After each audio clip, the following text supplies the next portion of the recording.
Hey guys, to get started with this assignment, you're going to want to download the color card that we'll be using. I actually do have it downloaded right over here. When you open it, you might not have the fonts. That's okay. You don't need the fonts. It's the color that's more important. So you can see a weird font kind of popped up, but no big deal. So make sure you can open up the color card. I had to right click it and save the link for it to download. Just let you know, you should be able to figure it out. Let me know if you're having trouble downloading it. And then you have 3 different artworks to choose from. You can download all 3 and look at them and just pick your favorite. I don't really care. The first one's kind of a tile. The second one's a stripe. And the third one is a floral print. I went ahead and chose the floral print. So this is going to open in Photoshop, not Illustrator. So here it is opened in Photoshop. So once you have the color card downloaded and you have your Photoshop art chosen, now you get to select a CAD and you're gonna draw a CAD for this. I'm looking at this print. It's a floral. It's very feminine to me. So I think a flowy dress would be most appropriate for this type of print. So I CAD'ed my flowy dress over here. And you need to make sure you have the front and the back. Now, things to check with your CAD. Is it a flat CAD? Like, is it laying flat on a table? Is it symmetrical?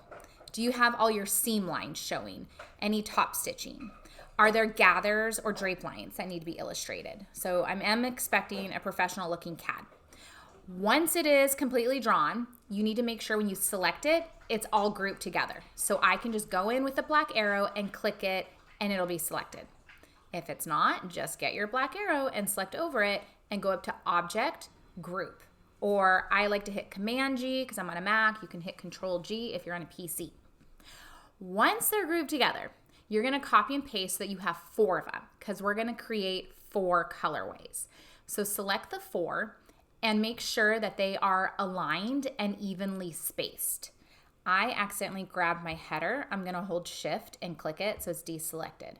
Right now, just my 4 dresses are selected. You can use the Align tool. It might be up here in your Smart menu.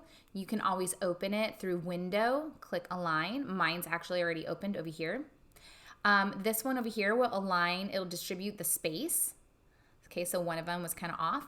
And then you can also align them, center them, or, play around with it and see which one you like the best. Okay, now I just have one view of the back, and I usually like my back just up a little bit higher, just to kind of show it's different than the other ones. You're gonna be doing 4 colorways. You're gonna do one with a white background, then a warm colorway, a cool colorway, and your last colorway is gonna have a black background. The white and the black you can kind of play with as far as what type of colorway, if you want it warm, cool, or I recommend at least one neutral colorway as well, which is going to be like grays. Okay, so this is how your CAD should be set up. And the last thing is you want some sort of professional header. Okay, cool. So once you have this, you are ready to go ahead and recolor your print using the color card, which I'll go ahead and show you guys in the next video.